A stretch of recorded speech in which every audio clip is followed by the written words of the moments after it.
Okay, wonderful.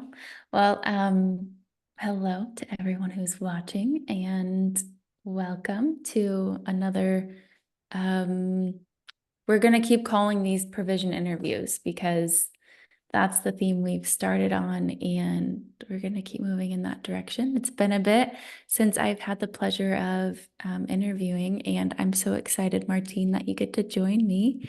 Um, yeah, this is going to be so wonderful.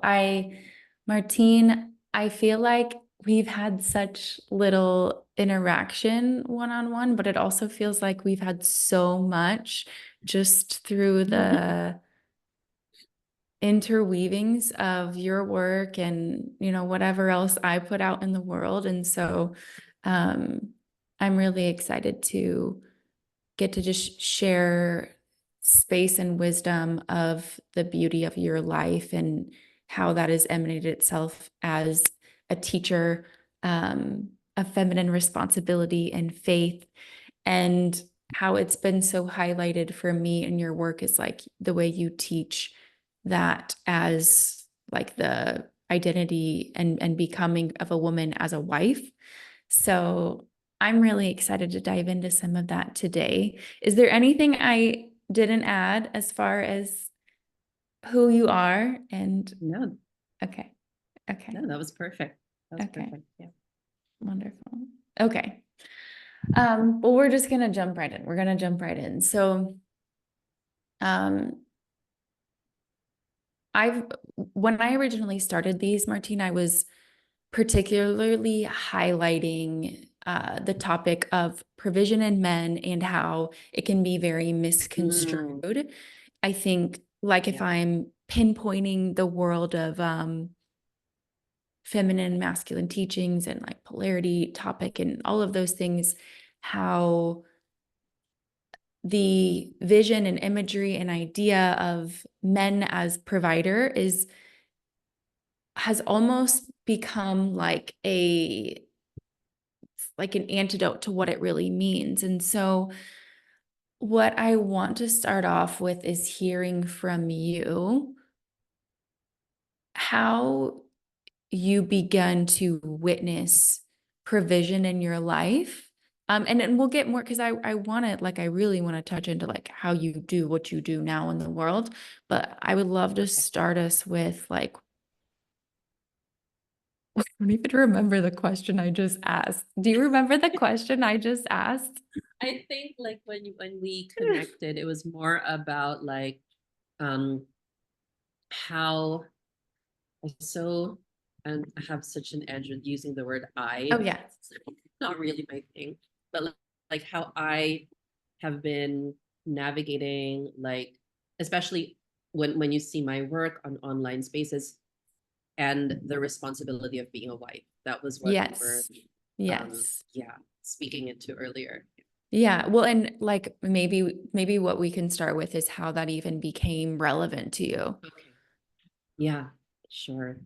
So I've been doing women's work since 2012, wherein I was I don't know if everybody is familiar with the mommy blogging world, where every mom had a blog back then, Mm-hmm. back in 2010, right? So like, that's how I started writing, ironically. Um, And around 2012, like my readers were like, can we meet you? Is there some way we can do that? Because on your blog, you kind of, everybody was resonating with what I was writing as a work at home mom. So it began there. I started to work with women around the capacity of being a work at home mom, how to Mm. juggle motherhood and business. And it kind of was just it was not a plan. Like I didn't plan this. It was shown to me by other women, right? So that was a particular like texture of how eventually started to view life, like what is shown to me, not necessarily something that I seek out, right? Mm-hmm. That's been interesting because even that work has evolved. So I started out as a work-at-home mom coach, right? And then around 2013, 2014, I really went full-time into that. And when I say full-time, I decided that that's what I wanted to do, in tandem with motherhood. So I should mention prior to that, I was also freelancing, like writing, a freelance writer. Um, and so when I kind of like fully landed into working with women, um, long story short, I was hooked by the whole women empowerment movement within the mompreneur like texture and layer of that. The mompreneur world was interesting because a lot of it had to do with this identity of being an entrepreneur, right? And I remember this manifestation list that we was so in back in 2013, 2011, that time. And it's like, write down like 100 things you want to manifest in your life. And I remember one of them was because I was also very much in this world of successful moms, right? And they were like, oh, I retired my husband. Like Rachel Hollis was huge at the time, and she retired Dave. Bless his heart. Rest in peace, Dave. But like everybody was like a Rachel Hollis, wanted to be a Rachel Hollis, right? So I fell into that too. I wrote that down on my manifestation list. And then in 2015, my husband lost his job. He lost his job. And I was like, oh, it's a perfect opportunity to, I manifested this, and Wow. they got me, he got into entrepreneurship himself. But I was like, our income had to like take care of us for a while there. And I was totally owning it. I'm like, wow, I'm just like those moms who are successful and their husbands get to follow their dreams, la la la. And then I realized, like the both of us realized that was not true for us as a couple, basically, right? So around 2017, I started to like notice, okay, there's, what if what I believed about women empowerment and women doing what men can do and men doing what women can do isn't true? Like there's a distortion in that. And that's when I started to get interested in, why do men go out to work? And why do women feel more at home working from home? Like really, I never factored that into my coaching. I never factored the men in to the coaching. Okay. So it was always how to empower the mom, how to empower the woman, how to empower her business, right? And never the heartbeat of why she was doing all of that as a woman, because a man's heartbeat for what he does is different from a woman's heartbeat for what she does. And I realized, oh, number one, husbands don't want you to retire them, at least masculine husbands. For they sure. Don't. No. For sure, right? They want to be out there, like to bring the jargon in, bringing home the bacon, right? And slaying, to borrow a Gillian Pothier reference, slaying the proverbial dragons. They want that. Even if it is like damn hard for them to do that, they would rather do it than you. So I started to like learn these very edgy, at that time for us, edgy, but right now I'm like, that's always been home, in fact. Started to find essays like Jillian's essays floating around on the internet on, she had this essay on like, got the title, but basically feminine ego, right? And then finding these femininity teachers that were, I think she was one of the first to talk about that. Nobody was really talking about it at the time. And when was this? 2018. Oh, wow. Okay. Right? Okay. And this is just her blog, right? And I kind of like forgot about it until her writings, and I didn't actually join her journey of All for Love until 2023, much later on. But within that time, I had already started working with like female coaches who were also housewives. Um, at that time, I was more into still my woo woo business phase. So I did work with a coach for a time who was more like, like about magic, about like crystals and tarot cards and things like that, and weaving that aspect of the feminine into business. But it was still, and I use this word now, biologically appropriate. So this coach, her husband would, was the type to go out in the world, successful, working on Wall Street, while they had their little home up in the suburbs, and your suburban housewife, but with a business, right? But very biological. Like there was utmost respect and responsibility between the two of them. And they were kind of like my first template for going into like more of these polarized dynamics, which I realized looking at my own lineage has always been true about my parents. Like my dad has always been the benevolent patriarch. My mom's always been the housewife who is highly competent, right? She used to be an interior designer, and she willingly stepped back from that when she started to have children. Yeah. And I realized this is in my blood to be, this dynamic, to be what is now known as the traditional gender roles of like the woman at home and the men on the field, right? So that's when it started to get very interesting. And I would say around 2019, 2021, it became very specifically about that. About like, okay, how can we retemplatize women empowerment to no longer be subscribing, or at least not trying to be a version of men, and to really like look at feminine power from the opposite. So going back to male and female, how opposite we are, right? In terms of nature, in terms of DNA, in terms of brain, right? Which now I kind of bring into the forefront of most of my teaching. So I teach single women who are in the courtship phase. So looking for a partner, preparing to be a wife. And then I also teach and hold space for wives as well. And again, like that word teacher is still such an edge for me. I feel that's remnants of my previous life as a teacher.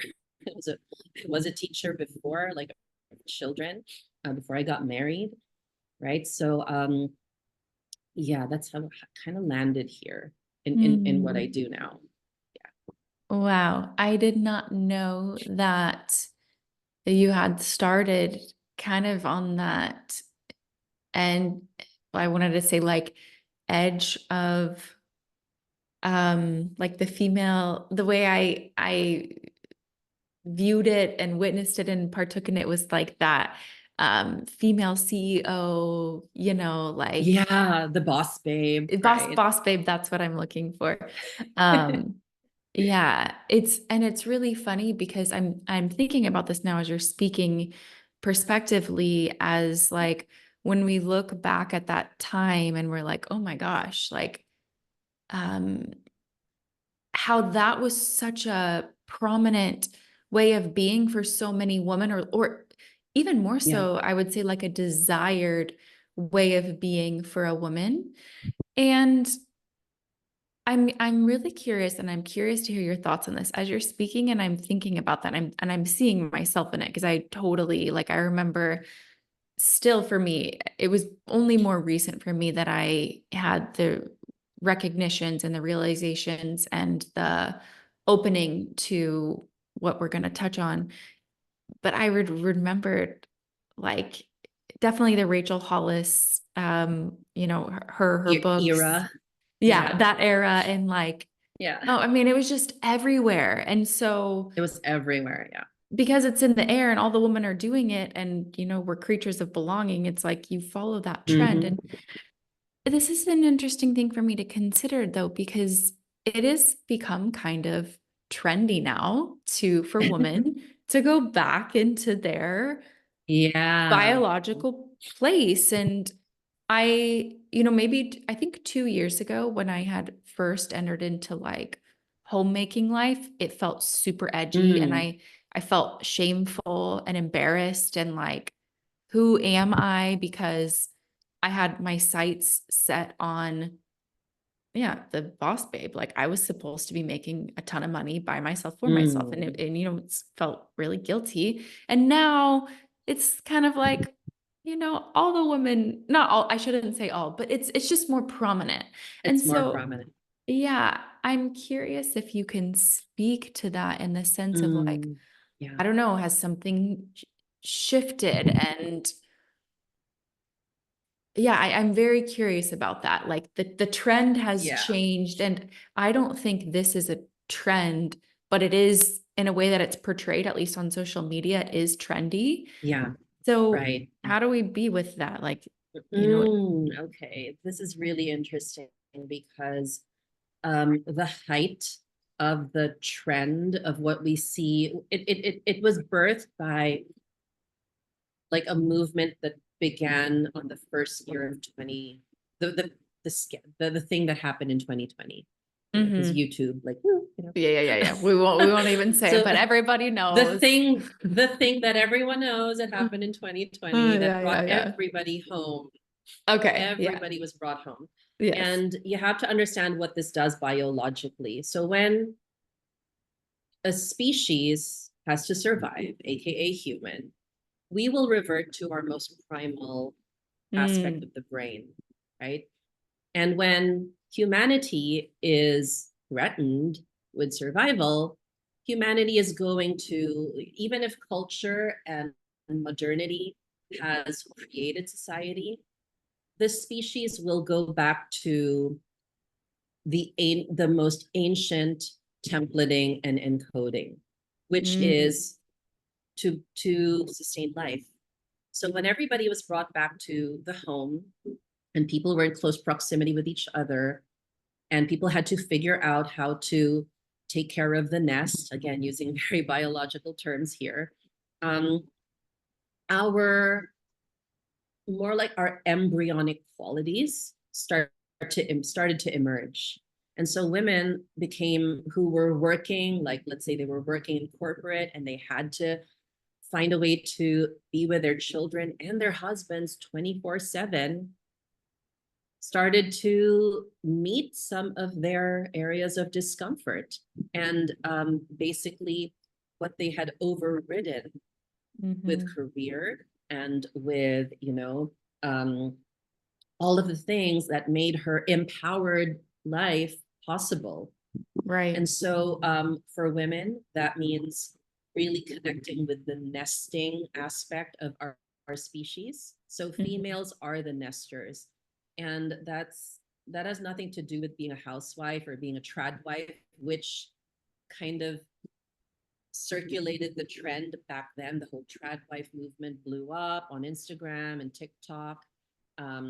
And kind of like the sourdough, we were all into the Yeah. sourdough thing, which didn't really pan We, out for I, me because I still I am, ruined it all. Martine. I know you are, yeah, but you're like, I like the way you do it because it's not trendy at all. Anyway, but No, no, like yeah, the keep whole going. thing, the whole thing about being a nester emerged from those that were more tapping back into or retemplatizing the female and feminine aspect of their nature.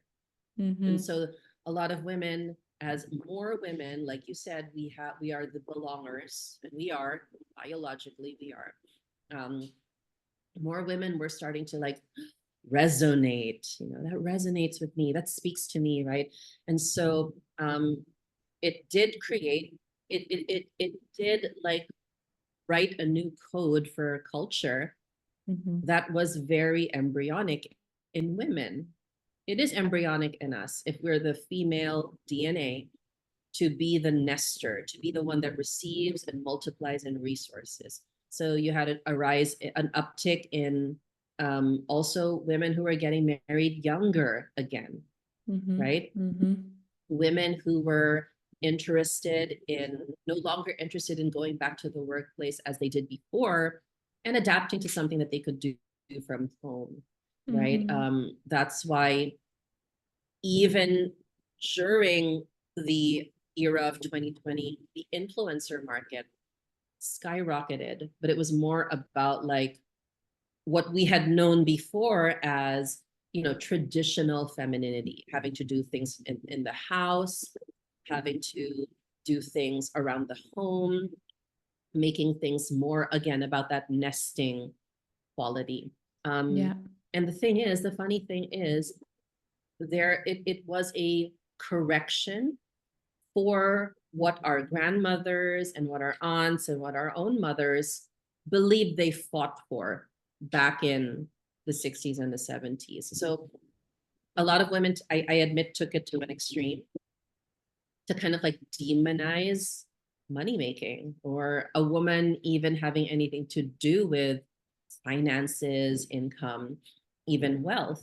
So what I observed in this whole arc was, okay, one really, really interesting tendency of women when they are irresponsible, and that is making things wrong. So a lot of women, when we are brought back into our embryonic like encoding, and basically when women are brought back to that, our native response is, how can the species survive? So we want to have babies.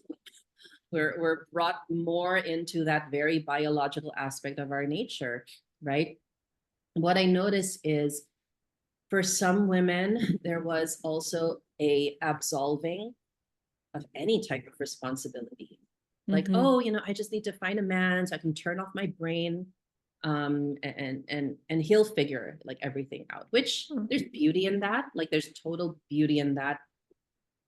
However, if it is so that you can absolve being responsible for what the things that you can only be responsible for, there's a distortion in adopting that way of living. So the whole like, I remember there was a portion in the trad wife movement that became popular early 2021 of this fascination with going back to the 1950s, right? Where women had no opportunity for independent bank accounts and like independent ability to basically earn her keep, right?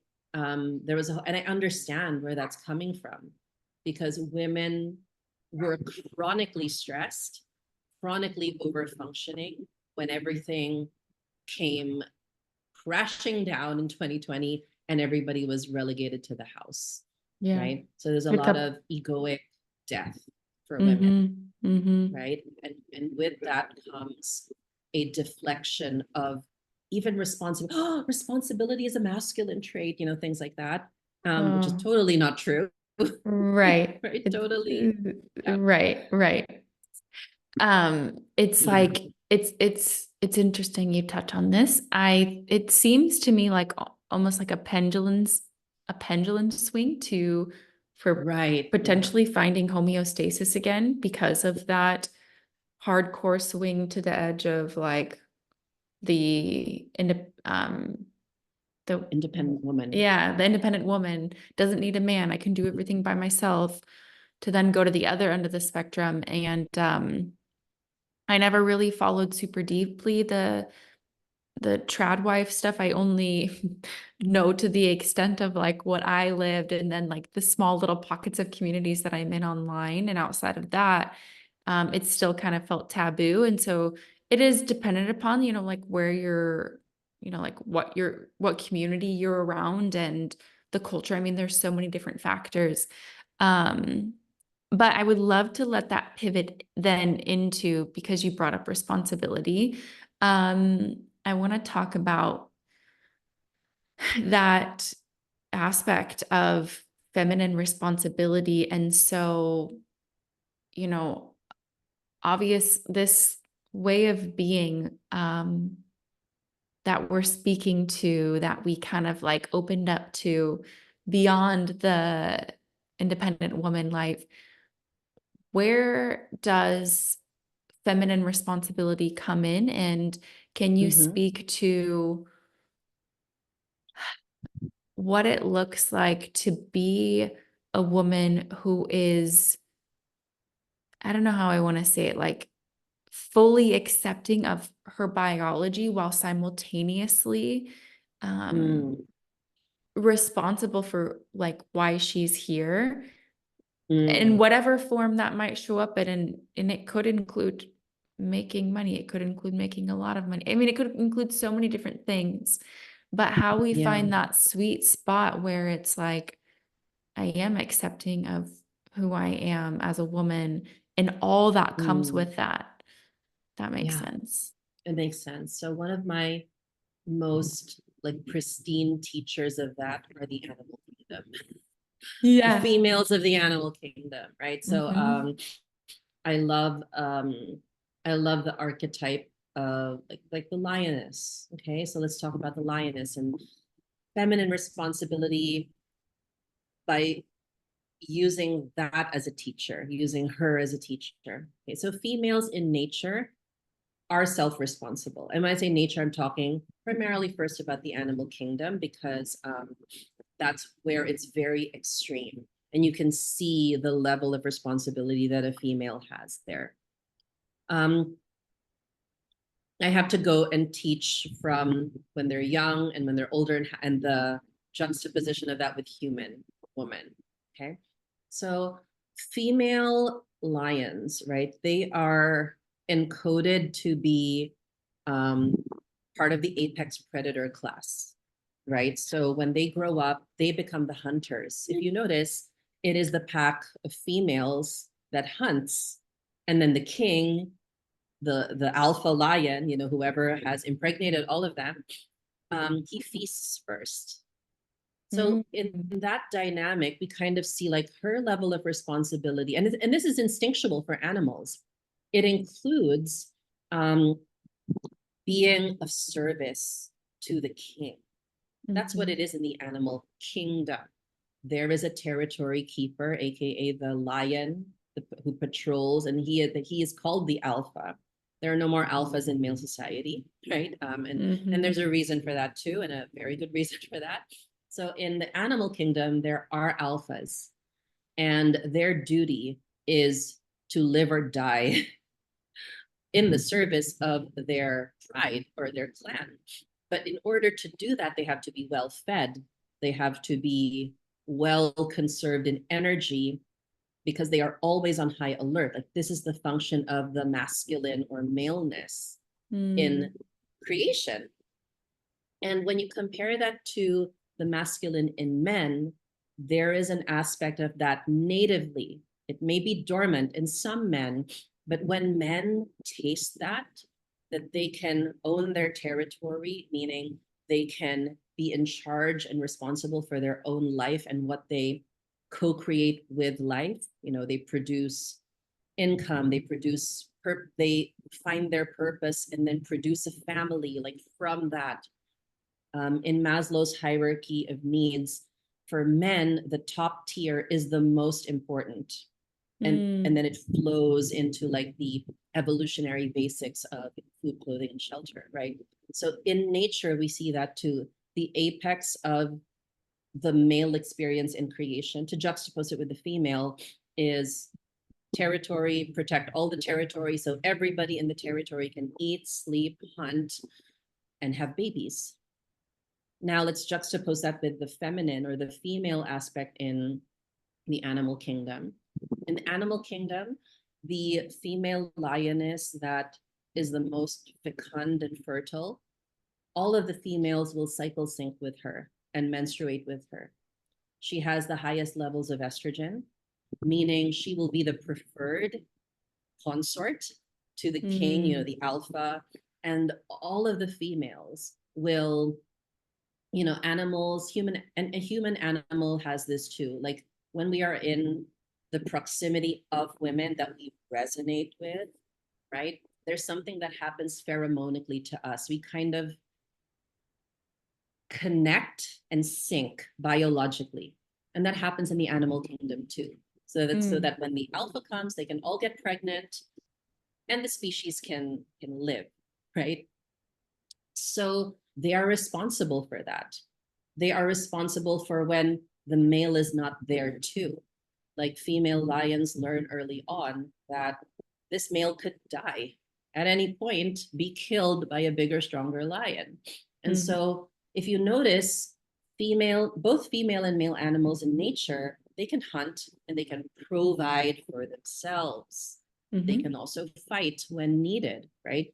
And so all of that, when you bring it kind of like to what the human being is responsible for too, men and women, even female nature knows how to provide for itself. However, for her to stay female, like to be safe, to eventually propagate human species, right? And again, this is the very biological part of us that is not, not everybody will be a mother, but every female will have the compulsion to want to be taken care of because we are feminine, because we have wounds, right? That doesn't absolve you from, if the male is not there, if the protector is not there, that does not absolve you from knowing how to protect and provide for yourself. But what the feminist narrative did to that is distorted to mean that women can protect and provide for themselves in the same capability and skill set as men, which we can't. Like we can go out and have 9-to-5 jobs, we can. But when we bleed, swimming, sun. Okay, it's just You're good. You're good. Okay, so what I was saying. So like we have gone out into the workforce, done the whole 9-to-5, and we can, that's why tampons were invented, right? So that we can do those things. But that's also to say it was never made for us. We can choose to be responsible and do that for ourselves, but we will never be able to hold responsibility in like the circadian rhythm and testosterone driven way that men can. And that's something we have to be responsible for too. So this is how I kind of like, I have clients who are single and working for themselves. They live in the city, they have to pay rent, they have to pay the bills. And sometimes what, this trend of like feminine content creators and like the whole brand of being like the devotional feminine and like the the mother archetype, with 7 children by the time I'm 27 years old, like that kind of pressures them. It's like, am I less of a woman, because I'm not like in that and did feminism like ruin me, like all the things. And I remind women, like in nature, there are single creatures, who are still like waiting for a mate or do not want a mate at all. And they have to provide for themselves. But there's none of this, what human beings have of meaning that it is wrong. So you have animals in nature who are female and they will never have children. They're fine providing for themselves. Like, why is that? Why is there a wrongness around that? And why is there, just to juxtapose that, adjunct to that, why is there kind of like a anger around that from like women who believe that men are taking their opportunities, men are taking advantage of them, when if you look at nature, you have the married, there's no marriage in nature, but you have the mother archetype in nature, and they are the ones with offspring. And when the male is not there, they're doing everything. But when the male is there, they know how to open and like receive him, basically be mated by him, which if you bring to the human world, a lot of women are like, well, you know, I'm providing for myself, I'm all set, but why do I have, like, by the time I'm 30, this kind of like yearning in my body to have a relationship or to be taken care of? Like, what is that? And I always remind them, you know, just like the animals, we have this organic aspect of our biological template that will, it'll be like a voice in our bodies that says you are still like your compulsions, even if you try to override it with female, with masculine over functioning like codes, right, which don't belong in us, by the way, your female will speak louder eventually, right? So I always like, and as you can see, this is like a whole like weaving back and forth, it seems, inside of our nature, this paradoxical aspect of our nature, that if there's no man around to take care of you, basically this is it. If there's no man, physical man around who wants to marry you and take care of you and have that dynamic with you, that doesn't actually make you less of a provider for self. That's responsibility, right? But what a lot of women have is that part of their nature that wants to be the biologically feminine, which all that means in nature is you want to get pregnant and have a baby, whether you choose to or not, right? Because I always remind women, you having a baby has nothing to do with you being feminine. It does have something to do with how biologically feminine you want to be. Because in nature, the only feminine thing that they do in nature, they have in nature, is impregnation and ovulation. But let's say you're one of these people, like, I don't actually see myself having my own physical baby, but I do love like the nurturing aspect of serving a man, like a great man, you know, and being an asset to his success. Like, that's inside of me.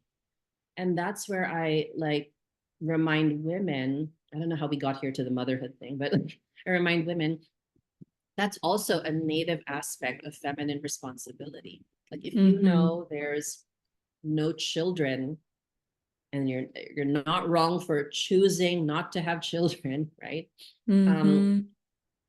That is not biological, yes, but it's also not wrong, because the responsibility piece, like the truth landing in your body, that's responsibility, and living in accordance to that truth landing in your body, that is what will serve you. And that's what brings women to homeostasis. And when they go into the online space and look at the other women having their homemaker life, or having their homesteading life, or having their homeschooling with 7 children, 11 children life, they're no longer, they no longer have that inflammatory response that, oh, I'm less feminine, Right.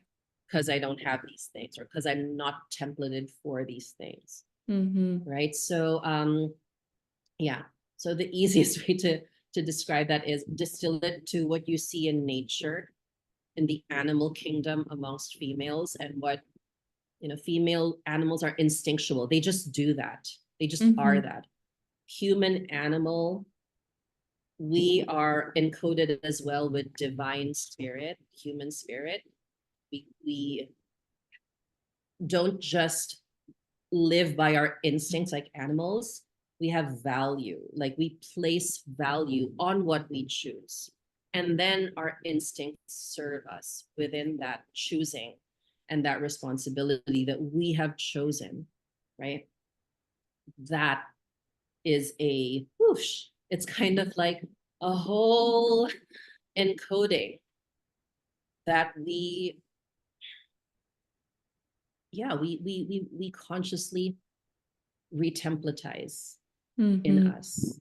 Yeah. And yeah, that's what brings a woman true, like in the words of the Bible, like the peace that surpasses all understanding, right? it's really beautiful also to arrive at. I'm not saying that women do this perfectly. Like, women are these oscillating, reorienting beings. That's what we do. We reposture, we reorient, and this is the aspect of the nester too, in the female DNA, like we respond to our environment, while the masculine or the male, in this sense, they're responsible for protecting that, containing that, putting that under a dome, um, so that we can do that. Yeah. So that we can orient and yeah, express our feminine essence in our own unique way. Mm-hmm. Mm-hmm. Mm. Oh, okay. There's a few different threads I want to touch in of what you shared. I really love, because Martina, I don't have all the informative nature that you have of nature and the animal kingdom biology. And so it's really interesting to hear it broken down that way. What you said about, there was something you said, and I think you were saying it in regards to like in the animal kingdom, but how like instinctively the female, when the male is not there, she can protect and Yeah. provide for herself, but when he comes in, she knows how to Yes. open and let him Orient. She knows how to, yes, orient herself as female. orient. Yeah. And oh my gosh, I really, really resonate with that, because I have to say, like, all of this stuff being very new to me, probably as of like 2021, um, I felt myself swing into different sides of the pendulum, trying to like reorient myself back to what is true. And I think there's something really powerful in that nature of knowing a woman, knowing she can she can and is like, chosen to be here, to be responsible for herself. And that includes, Yeah. the journey, whether prior to having a man, or, maybe there's a season where there isn't, there's so many different Yeah. ways that can happen where she's on her own, and knowing how to be responsible for that, and also how that evolves when he is there. And I'm grateful for you mentioning it that way, because it's been like something for me that I'm consistently in the like curiosity of, is how to stay in the like the proper positioning of um like fully embracing who we are as women, in the sense of like having, the word I wanted to use is submission. I don't know if that's the right word. Oh yeah. Yeah, and maybe this will lead us into like the faith conversation, but um how we don't let that pendulum swing then into taking on a very like uh slumped over role, like I'm submitted and I no longer have a backbone, and I'm submitted and I've completely lost a sense of self, that like if he's not here, I'm done for. And so I know that, Right. Yeah. kind of how you were saying we make things wrong, I think in a similar sense, what I've witnessed through observing myself, just full transparency, and observing others through these like movements, if so you will, and eras, is like how to find that place where it doesn't have to be such a giant pendulum swing, where it can be, and it is to be the both and of, I am responsible for myself and I am responsible to live in submission. And I wonder if that's where the faith piece, and yeah, if that, when that comes, where that comes in. Totally. Yeah. So again, learning from the beautiful creation of God, the animals, like they instinctually know, like when the male is present and she is basically in heat, right? Which again is a huge distortion for women. Like, just to interject here, when you're a woman in heat, ladies, You're not the pursuer, okay? You are the receiving end of it. Another Yep. tangent. That's for my courtship ladies, like what I teach them to be responsible for, right? But Yeah. anyway, like in nature, when a female animal has offspring, she's what we call hormonally male Mm. because of the nature of her DNA orienting to the offspring. So in nature, the provider role is a male role. You need testosterone to be a provider. So basically in the brain of a female in nature, and even if you're a mother and you have children, or you're a single woman and you're taking care of your dog or your cat, you are the nurturer. You have that orientation of protector. I'm protecting the vulnerable. Like that's nature's mechanism. But if you want to be in an erotic romantic relationship, you want to be the one that the provider is orienting to as vulnerable, as needing to be taken care of. And I was explaining this to my wives, like, why do your husbands want you to eat? And they were like, it was a quiz. Like, why do they want us to eat? Why do they want to give us food? It's because in the same way you want to give your baby food, you want to give your children food, your husband looks at you that way. Oh, like she's more vulnerable than me. So Mm. I want to take care of her. That is orienting as Mm. female. But the thing is, like some females, they make what they do and what they earn and what they've accomplished kind of like a deflection against that orientation. And that's where the confusion comes for especially human beings, because we override the instinct of being taken care of. Like if you want to have a relationship with a male, understand this. And this was said by, I think, is it Dr. John Gray? I think so. Mm. I think so, but it could be Dr. Tessick too, one of them. But they're like, biologically, males don't need females. And that's true, right? They don't need to keep a female because in nature, a male will just roam around and look for a fertile female and mate with her. And we see this. This is an edge, is one of those edges that we speak to as well as human beings. Men biologically don't need women. They can use women, and we've seen this, like women and men who collude with shadow aspects of human give and take. And they use each other for sex. They use each other for the satisfaction of the immediate compulsion. We see that, right? And when that happens, when you are, for women, you're cavalier with your sex and you let a man use that, that is on you 100%. as a woman, because you are nature's more vulnerable creature in orientation to him. Yes. So I always remind women as well, like if you say that men use women for sex, there is also within that, not for all, because this has been also like encoded in human history of women not having rights. Okay.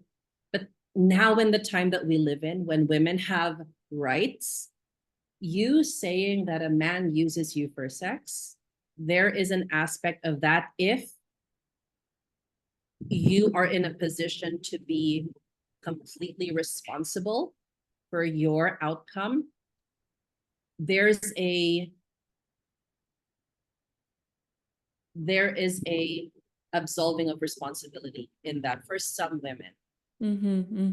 And that's when you like make men. Now, I'm not absolving men who also use women. That's not what I'm doing here. But I'm saying if we are going to be living by our most banal aspect of nature, right? There's no discernment there. There's just instinct. We do each other wrong. Yeah. Right. So if a woman is responsible for herself, she can make her own way in the world, like single woman, independent of daddy's income or, of daddy's cover, which in the Western world, we see a lot of, right? But she wants to have a relationship with a man.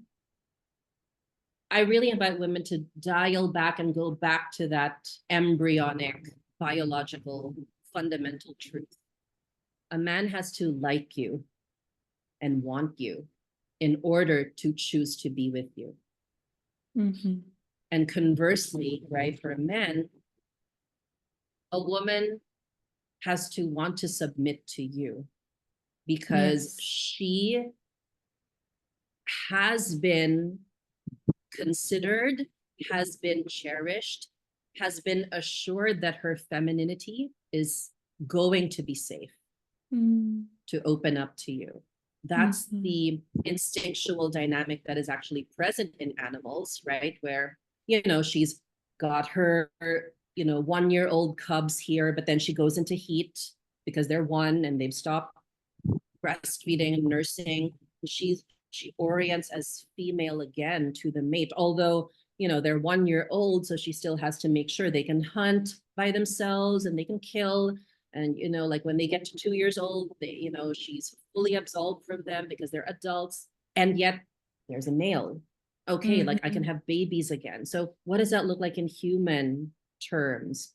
Well, sure, I'm a competent woman. I remind women that we don't have to go into the pendulum swing of absolving our own competence. Right. Gillian Pothier also speaks into this as well in her teachings. Just want to credit that. But like, we are not also absolved from our skills, our talents, our giftings, even our offering of service to the world to be paid well for that service.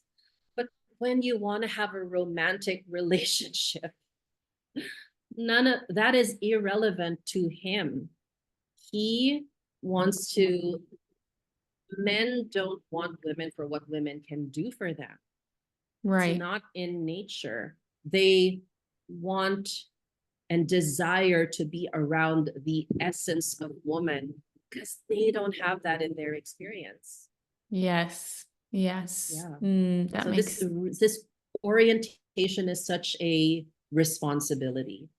And how I teach that to women is on different levels, because you orient to differently when he's your husband, because there's a layer of covenant. Not a layer. There is an encasing of that you're living inside of a covenant union. And it's different when he is a suitor, which is what we call, these guys who come around and want to be your boyfriend and, make you swoon and want you to like be in a relationship with them, suitors. You also orient differently, but similarly to them, right? As female. Yeah. Yeah. It's, I'm really enjoying the way you're creating a visual of this with the animal world. And, I find that the responsibility piece is, I mean, just the more we're discussing it, it's almost like the pinnacle of being able to live our essence and our nature in all aspects, whether it be in that being chosen and also choosing what we are going to submit to. And I think that's also a huge part of how we do offer our gifts and our service um, to the world in whatever form that might be. And I would love to hear, Martine, of your journey in that, how, because, kind of jumping back to earlier in the conversation when you were sharing about the earlier entrepreneur days when you are making a little pivot, but hopefully it ties in. Yeah. The woo phase. It's also, I just have to say, it's so funny because as you speak to it, I'm realizing, I'm like, wow, I think so many of us had such a similar, like, jumping on certain trains of as a part of the journey, because I definitely jumped deep into that portion, but how all of that led you into what you're teaching now and what I view, and you can correct me if I'm wrong, but what's such a pinnacle part of what you teach now being built on faith and where like Mm, woman's connection to God comes into this all and how that I wouldn't even say like plays a part, like it is the whole thing and how everything else kind of unfolds from there. If you can speak to that. right, right. Okay. So the other aspect of responsibility being faith. Um, when when I was in the whole manifesting, that was an in thing also in the women entrepreneurship space. Um, I think the big piece that I feel that the big piece that I was searching for then was ultimately security. Security, Yeah. and again, I've come to learn that men and women never see the thing that we are doing the same perception, right?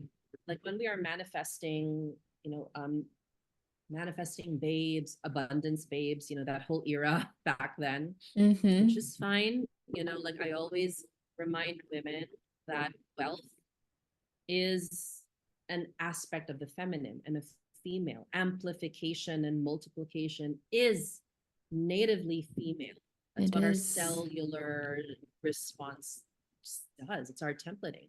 But Mm-hmm. anyway, like the manifestation piece, what was for me, speaking personally, eventually a distortion was manifesting from the fear of perceived lack. Yeah. So kind of like I did that 100 things I am manifesting in 2011, right? And I remember putting that provision. This is the proviso, of this manifestation list, retiring my husband. Because like I said, at the time it was being done by all the women, who were, having successful brands and their husbands becoming the CEOs of those brands and all of those things. So like, I'm going to manifest that. But ultimately, manifesting it from manipulating what cannot be manipulated. Mm-hmm. Like, you cannot manipulate a man Mm-hmm. through your genie, like genie with the three wishes. I want to retire my husband Yeah. desire. If that is even, that's actually not a desire. I want to speak into that a little bit because our organic desire is to receive him. So to retire your husband, and I'm owning that phrase because I used it, I colluded with it without Yeah. asking him, right? And sometimes Yeah. I don't really believe like in all of these terminologies and frames of magic, really, but I know that there is magic in the world. I just call it, God's hand at work, right? Yeah. Like I don't Yeah. know how these nature survives, like it's only godly. Anyway, but by manifesting from perceived lack of security and perceived lack if I don't manifest things and if I don't um wish for the best possible outcome and align my frequency, with the highest timeline and all of that, right? The missing piece there was I didn't ask for his consent. I didn't ask my Mm-hmm. husband for his consent to retire him. He never Mm-hmm. wanted that. In fact, when I asked him, like recently, like, what is every husband's dream? And he's like, to take care of everything 100%. Wow. Which is hard. In the not everyone in the world that we live in right now is going to be like in the range of men who are able to do that fully, like 100%. Right. Right? But that's Right. their imagine if that's their dream. It's like I asked him a few months ago, what's your dream? What's a dream of every husband? It's like to take care of everything 100%. And I'm like, wow, Yeah, that lands as true inside of me. And me too. so what is a husband? Like, a husband is the band around the house. He is the keeper of the territory. In a marriage, he he leads in what is done, in the tangible overdoing, and the woman is, in my language, in Tagalog, in the Philippines, is the light of the home, right? So the Wow. husband is the band around the house and the woman is the light of the home. I'll say it in my Oh. native language. Ang asawa ay ang haligi ng tahanan. The man is the band around the house. Ang babae ay ang ilaw ng tahanan. The wife is the light.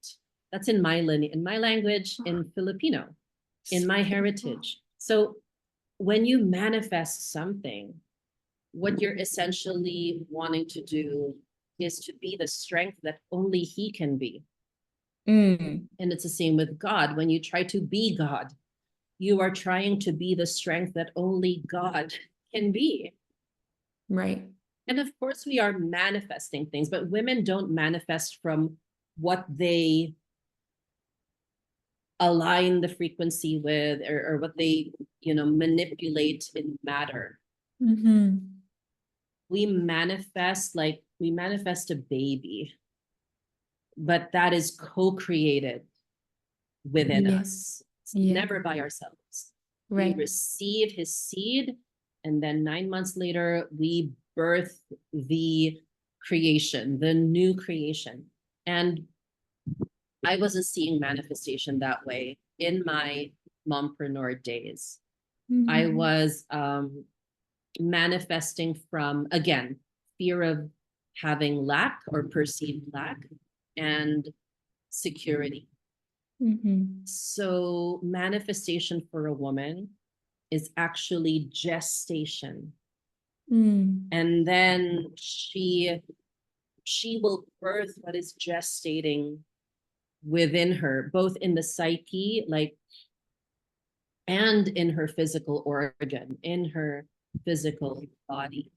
And we Mm-hmm. see this beautifully playing out, like when a woman is pregnant and her husband looks at her with awe, because he can never be in that experience of gestation, but his contribution to it is massive. Mm-hmm. But she multiplies his contribution because he's seeing her belly grow Right. into a human, to Yeah. produce a human. And for a man to witness manifestation from that vantage point, it takes their breath away. Like, I've often asked my husband, so when I was pregnant, what did I look like? What did I feel like to you? And by the way, when a female is pregnant, she is hormonally male, meaning she becomes mama bear. So Right. there is an aspect of us that becomes kind of male in orientation to what we Yes. are gestating. But to Yes. him, it's like the most beautiful thing for Mm. her to witness her becoming and ushering in the new being. Mm. So for me, that is now what manifesting is in the templating of female, right? You are not the cause and source of your manifestation. You are the gestational vessel and Yeah. body for that thing that you are co-creating with him. He cannot not be there. Right. That you are co-creating with him. And that is true, like, feminine manifestation. Mm. Oh my goodness. I've never heard, Gestation first. yeah. What would you, I can like feel the essence of what you are speaking to through the examples, but would you take a moment to just share when you say gestation, like, Okay. yeah, I mean, like I hear it and I understand it, and especially in the context of like pregnancy and wife, but Mm, would you just touch a little bit on that gestation piece? right. Yeah. So gestation is the stage of the embryo, like coming into fullness, right? So that when it arrives in the world, um, it is living. It is living, breathing, and embodied in its nature. Now, what does that look like for a woman when there is the metaphorical gestation, right? I like to use the paradigm of the psyche, brain, and body like connection. So this to credit that particular flow of creation.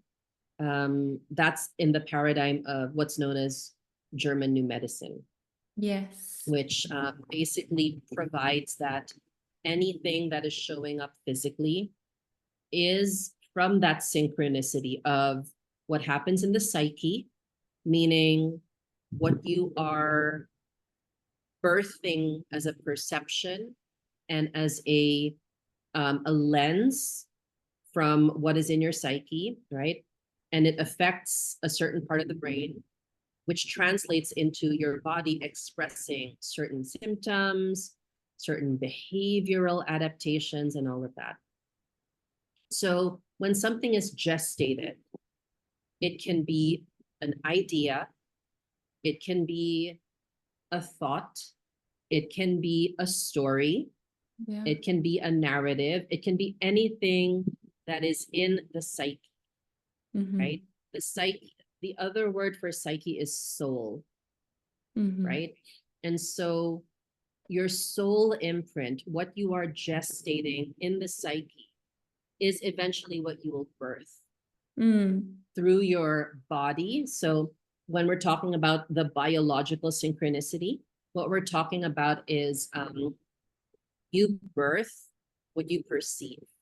Mm-hmm. Because the Mm-hmm. psyche, being human beings, the psyche perceives only two ways, as a male and as a female. So if you're a female, but your perception is that of a male, your perception of the world is I am under attack. I Mm. am needing to protect myself. I am needing to put up the defensive. And Mm. that doesn't change your sex. Like you're still female, you still have a womb, but your Right. perception is one where basically I'm not safe to be procreating. Yeah. The perception of female is I feel safe to have offspring. That's what it means to have a perception that is female. And so when women are in or they think that their life is playing out a certain way where they are over functioning or when self provision feels like extraction for her, like it doesn't feel good anymore,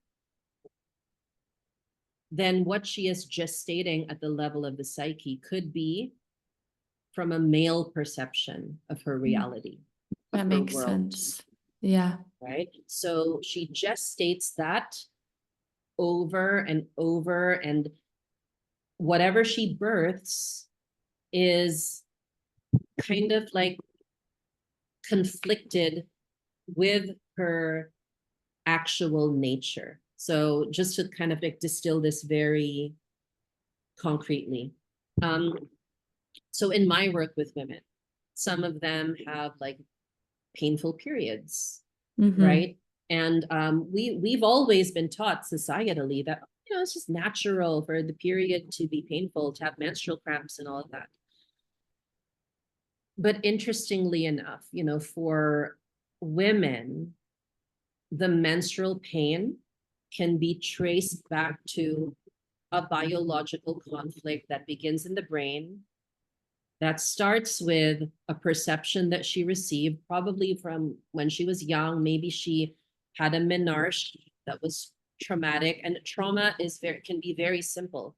It can be your mom saying a slighted comment like, oh, welcome to the worst, like welcome to the worst era of your life, like how women are so cavalier for with like sure. their menses, right? Their menses. And then their daughter, that one remark suddenly puts her in a perception of male, like I'm not safe to plead because my mom, and females, we orient to our mothers 100% differently than our fathers, by the way. Our fathers and our mothers our perception of them is very different. Our mothers, we look for emotional keeping and safety and assurance of being female. So when a mother remarks, like, oh, like, welcome to the world of tampons, like so cavalier, that can create a sexual conflict in a girl. Wow. And it's like the smallest of there have been, things. yeah. And so what she is gestating from the moment she has her menarche, every cycle is that imprint of Right. her mom sarcasm over what every female is divinely and humanly encoded to do, Gifted which is with. to, yes, right? Our womanhood is in our female biology. And so what we gestate is what is at the deepest levels of our perception in the psyche. So I always remind women to determine, what is your perception? Do you look at the world from a more male perception of the world of, I have to defend myself, there's danger all around me, nobody's looking out for me, right? Or is it more female, like, has your femininity been protected first by your own parents, right? and and do you perceive the world as being safe to receive from it? That's the female perception of the world, right? Yeah. So yeah, we gestate from the very earliest imprints of our lives. Yeah. Wow. And psychology calls that the mother and the father wound, that we get to heal and that we get to, repair and reparent when we're older, when we have the consciousness to understand psychology and all that. Yeah. Martine, I, you come at this from such a lens of like brilliant wisdom and like the depths of knowing how we operate, that it's like, to me, it's so interesting hearing your take, because there's such an ease and an upliftment and just knowing like these things started at a place where often, like we weren't young enough to know any better. Yeah. And to hear you talk about the gestation piece and our psyche and our soul, it's very liberating because especially as women and all that we are gifted in and being a woman and all that exists in the world that tells us that is like, um what's the word I'm looking for? Kind of like, it almost like makes it gross in a way of like the beauty of a womanhood. It's like mainstream media would make a lot of these things very just like, don't really like it's, Taboo. yeah. Yeah. Yeah. And I think getting to hear you speak at it from a place of how we were templated with even like the smallest of comments, that most of us aren't even, uh, I'm far more conscious about what I speak to and say now, but I imagine, 10 years ago, I probably was saying those things and wasn't even batting an eye, didn't have a clue, um, what was actually coming out of my mouth and where it was coming from. And so all that to say just how deep and wired all of this runs, but at the same time, how freeing it is to know that there is a different choice that we get to make for ourselves and for our daughters and our sons, and or whatever we're surrounded, whatever we get to be surrounded with and by. There's one, I don't want to take up much more time, Martine, but there's one last thing I want to touch on if you're open to it. And Mm, I'm gonna pull it sure. up. So you posted something on your story, and maybe you'll remember before I even pulled it up about, Mm-hmm. I'm gonna try to pull it up so I don't butcher it. It, Sure. Go ahead. it was someone responding to, oh, is it gonna be gone already? Oh, it's okay. I saw it like a little Is bit it before we did this. It was okay? the response about a man not proposing to this woman by getting down on one knee, but like Oh, yeah, yeah. with a home. And Yeah, I can't I remember all she remember. Yeah. said, but I was reading it, my jaw was kind of on the floor because I could so relate to the unconventional way of a man being who he was in that full sense of providership for this Mm, woman, and how it looks so different from the typical romance we see everywhere. right, And this is kind of what I right. was saying to you in our chat before we started recording, was like, there is a bit of an edge. And it's just, for me, like, I only really have these discussions with women through the internet. I don't have a whole lot of them in person. Yeah, And so yeah, to read that, it was kind of like, okay, like yeah. it's I think I sent it. clearly, I sent the image to you. oh, Yeah, okay. Um, yeah. but I don't even know that I have something specific to ask you about that, other than I'm just like reading this and in so much gratitude of the way you teach and the way you have really allowed women to be in that place of their essence, of like, and I don't know if you would call it encouraging or teaching her, but like showing Mm, them that these men can be in all their brilliance and all that they are in ways that just probably aren't going to look the same as they see on not Instagram. And romantic. yes, Yes. it's so not like that in real life. It's just not like that. And I Mm-hmm. wish if there was anything I could have told myself like 10 years ago, it probably would have been this, like, is to Mm-hmm. know that a man's fullness, to want to like love you and provide for you and create a really beautiful life for you, is not in any way, shape, or form going to be the way you've seen it Yeah. online or on TV, and or even in like, Portrayed. Yeah. yeah, in everyday life. And in many ways, I feel like things have come a long way with what we're aware of now. This one still, to Mm-hmm. me, it still feels very taboo. Um, Yeah. yeah. Yeah. Sure. We'll get into that. But before that, Courtney, let me just say goodbye to my husband. Yeah. Yes, please. Excuse me. Yeah, I'm gonna pause. I pulled up. I made this.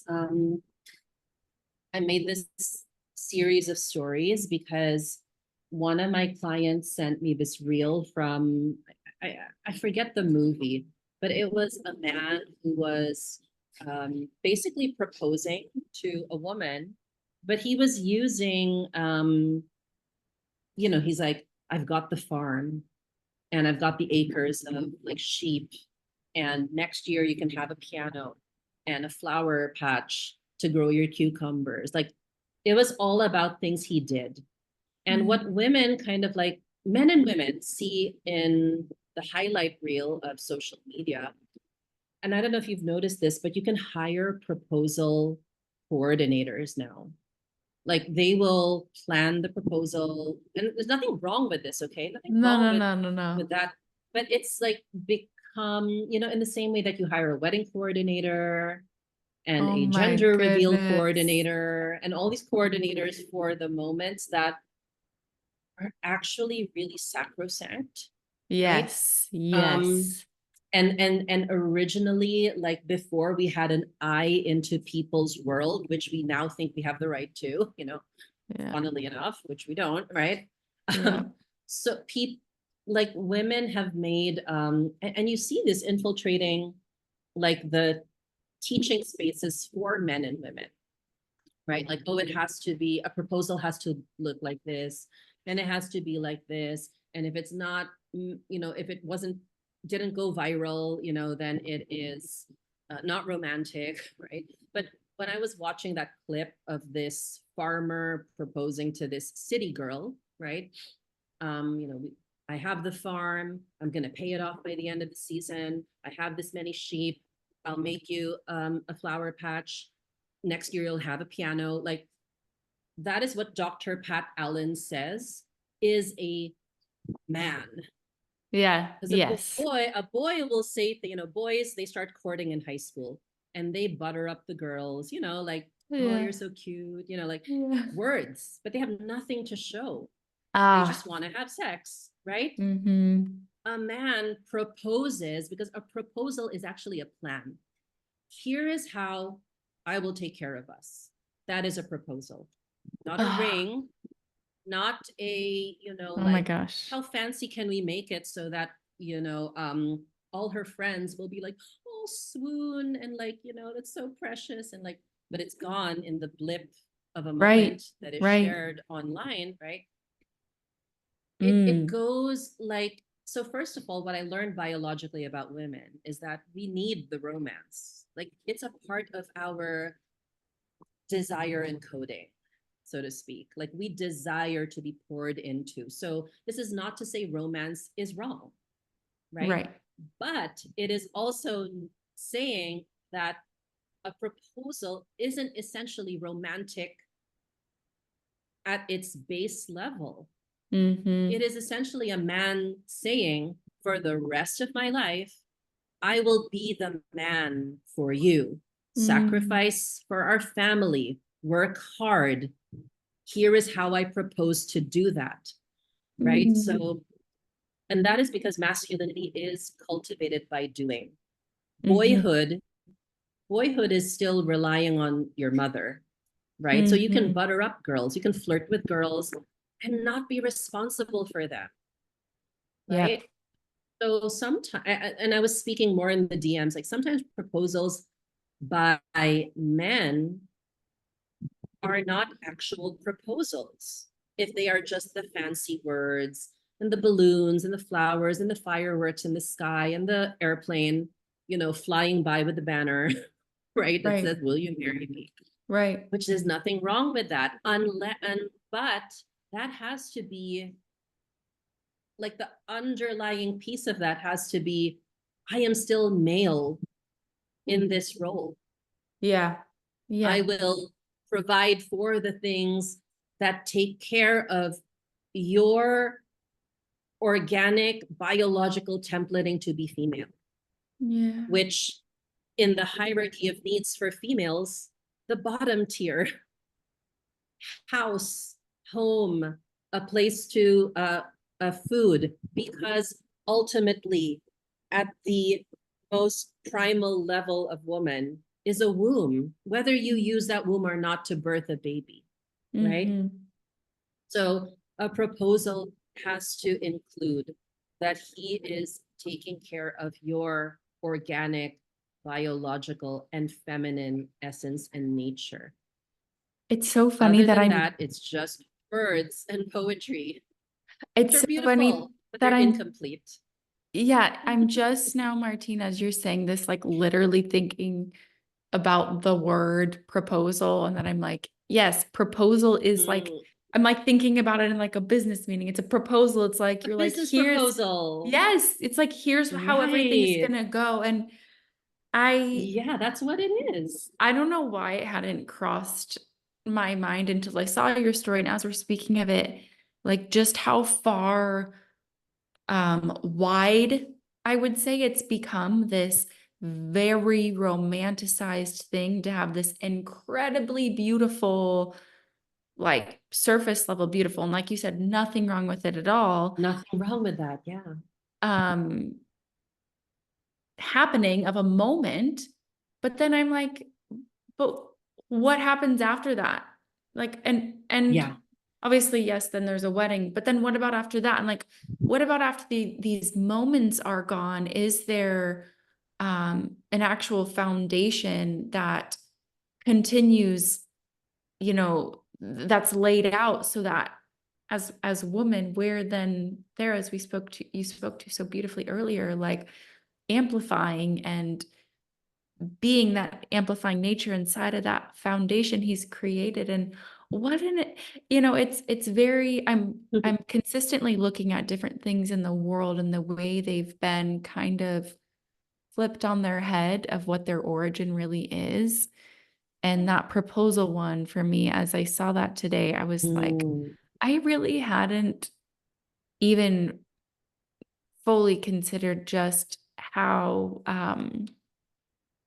lost in translation, something that in its inherent nature is so purposeful, and it's mm, such like a pillar of the longevity of a partnership and a union and a family is, yeah. yeah, I would love to see that real, because just what you're describing of it, I'm like, that actually makes so much more sense to me that a man would come up and be like, all right, here's the life that I'm creating for us, rather Yeah. than Mm, the fireworks and all the things. Or maybe, and I guess maybe it could be both.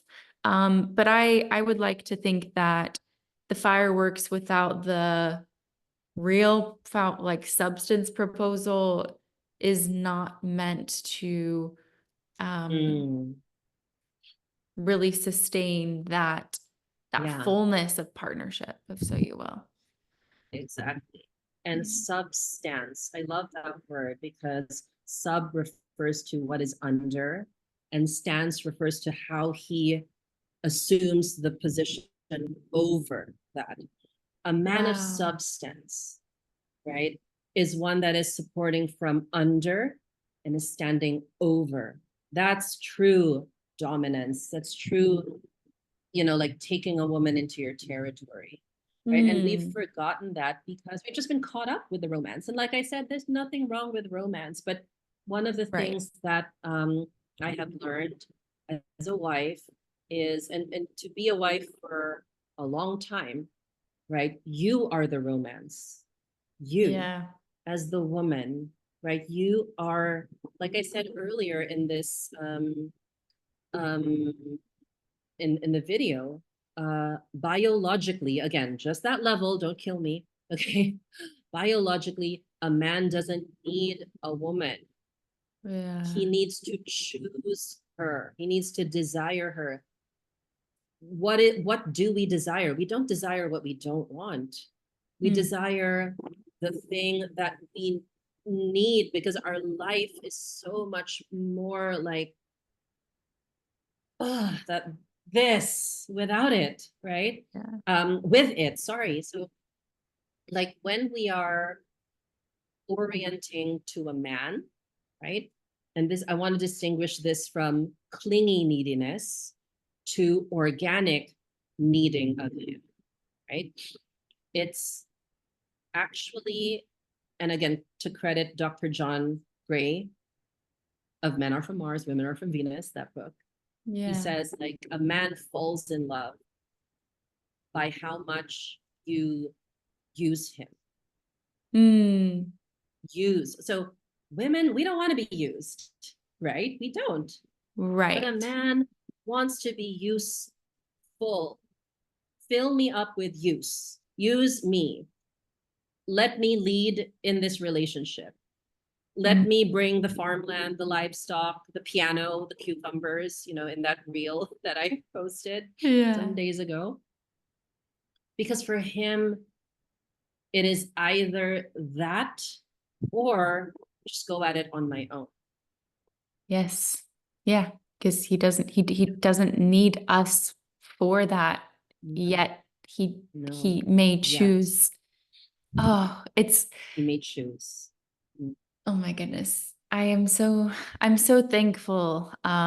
It's really like a breath of fresh air for me to get to hear your wisdom, Martine, as someone who has lived this out as a wife and a mother, um and also has journeyed into the different phases of um the boss babe life. And it, I think that the way you've journeyed through things has so much innate wisdom weaved through all of it. Like the way I'm receiving what you've shared today is like you've got deep threads of just potency that run through you. And when I read your just even little tidbits that I read of stuff you share online, it's like the words themselves hold the frequency and I can sense it as I'm reading it.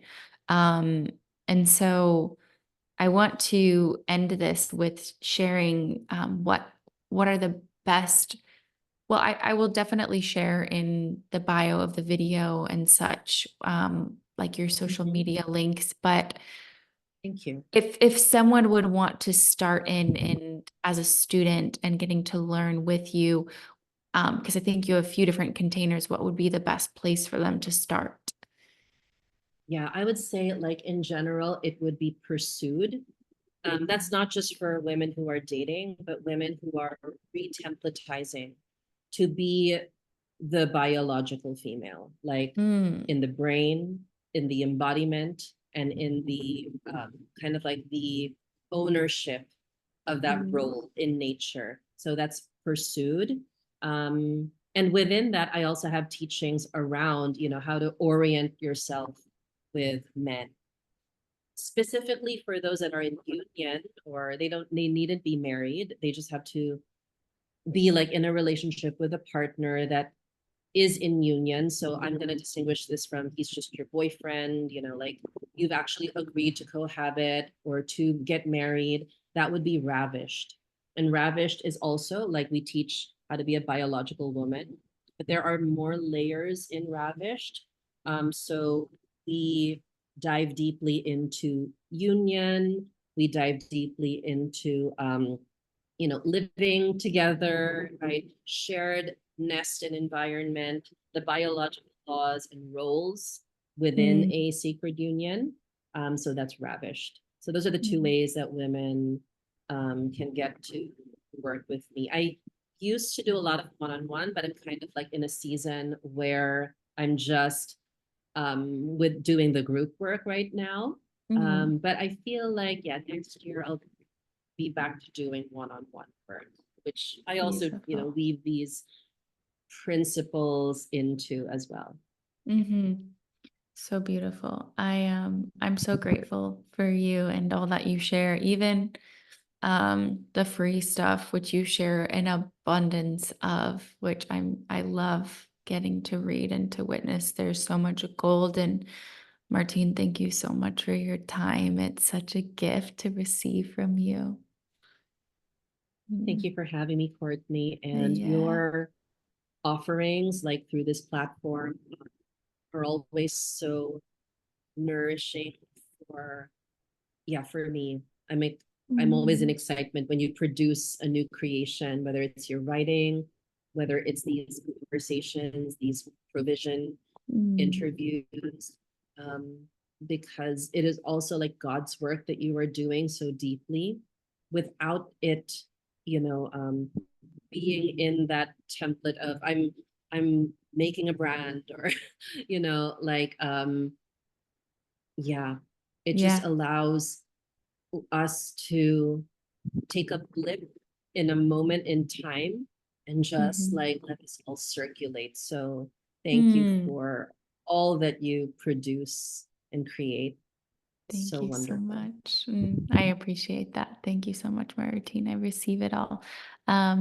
Okay, wonderful. Well, I Thank you. hope everyone really enjoyed this, and I will leave links for you to go find Martine, and we'll catch you in the next video.